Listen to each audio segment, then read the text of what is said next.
Avui estrenem secció i en aquest nou format us presentarem o us donarem a conèixer alguns consells relacionats amb el món del vi. I avui, per començar, què millor que com obrir una ampolla de vi. El consell d'avui anirà sobretot dirigit per vins blancs i vins negres. En una propera sessió us ensenyarem com obrir, per exemple, un cava. Bé, per obrir poques coses necessitarem. Un obridor i un tovalló, o lito, que a vegades se li diu és el tecnicisme que s'utilitza per bàsicament fer-lo servir com a tovalló i no embrutar l'ampolla. Us comento que la metodologia de vin blanc i vin negre és molt similar, doncs que bàsicament el format de l'ampolla és molt similar. L'únic és que amb els vins blancs o rosats el problema que tindrem és que segurament estan en una glaçonera i que per tant estan mullats, per això fem servir el drap, i amb els vins negres bàsicament tampoc per no deixar l'ampolla plena de ditades, etc. Òbviament no és necessari, per dir-vos, l'obridor és absolutament i estrictament necessari per obrir l'ampolla, el que és el drap no és necessari. Per començar, agafem el nostre tovalló i el situem al voltant del coll de l'ampolla. Així, el que us comentava, amb els vins blancs no ens relliscarà la mà i amb els vins negres no deixarem marcades les nostres ditades i, a més, que segons com pot fer un mal impacte. Un cop tenim això fet, bé, el que fem és obrim la navalla. D'obridors n'hi ha moltíssims. Jo avui he agafat aquest, que és el que segurament tots vosaltres teniu a casa, és el més comú i és l'obridor típic dels cambrers o dels sommeliers. En un altre programa ja entrarem en detall amb els tipus d'obridors perquè en funció dels taps que tinguem o de les ampolles podem trobar obridors més fàcils de fer servir, més complexes o que ens poden treure d'algun tipus de situació complicada. Dit això, el que fem a continuació és, amb la navalla, tallem la càpsula. Molt important, en aquest cas, tallar-la per sota del coll, és a dir, per aquesta zona d'aquí. És molt important tallar la càpsula per... Per què es fa? Doncs perquè, bé, el principal és que antigament les càpsules es feien de plom i fins que no es va descobrir que era perjudicial per la salut o podia ser perjudicial per la salut, era molt important evitar el contacte del vi amb el plom. I l'altre, bàsicament, perquè amb els nous formats que estan sortint de plàstics i de més, el que fem és que realment el vi tingui només contacte amb el vidre de l'ampolla, amb el coll de l'ampolla. Així ens evitem que arrossegui algun altre tipus de bacteri o alguna cosa que pugui haver-hi a l'ambient. Llavors, res, procedim amb tallar el que és la càpsula.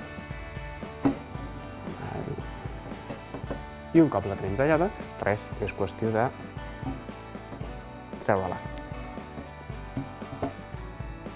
A vegades és més complicat, a vegades és més fàcil, però bé, més o menys, si hem fet un bon tall. I com veieu, la càpsula que ens ha fet ha sigut quedar-nos per sota del coll. Així, en el moment en què comencem a servir el vi, aquest només tindrà contacte amb el vidre, que en aquest cas està totalment esterilitzat.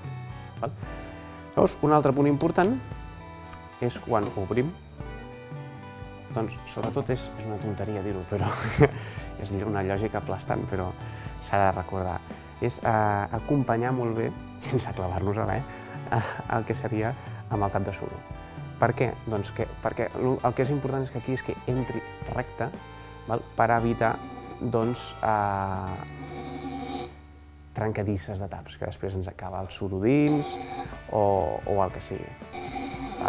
Llavors és important que entri i a poder ser no traspassi el tap de suro. Això és complicat perquè tenim molts tamanys diferents de suros i de més, però us comento el fet que no traspassi el suro perquè en el moment en què traspassa podria caure una mica de suro dintre el vi. Llavors, quan el tenim enganxat, res, procedim. És un obridor de dos temps, també se li diu, precisament per això. Primer amb un esglau i després l'altre amb el segon temps l'acabem de treure.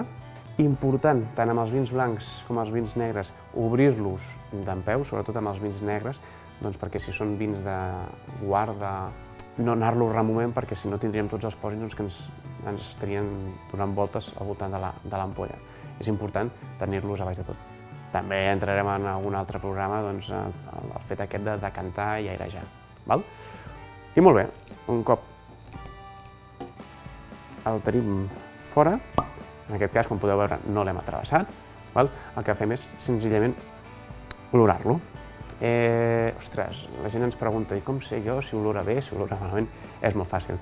Realment, si el vi està malament, produeix una olor desagradable, fàcilment detectable. Per tant, amb això no us preocupeu gaire. Però sí que olorem a nivell per saber, per anticipar si pot estar bé o no pot estar bé. I ja està, un cop fet això, l'únic que podem fer és ja servir-lo. Fins aquí seria el procediment relativament senzill, sense complicar-nos la vida, per obrir una ampolla correctament. I fins aquí el consell d'avui, i en properes edicions anirem aprofundint en com servir una ampolla, quins tipus de copes. Una miqueta la secció gira envoltant de les petites tonteries que envolten aquest món i que realment són importants per poder gaudir del vi en el seu estat màxim. Espero que realment us hagi servit i fins la pròxima.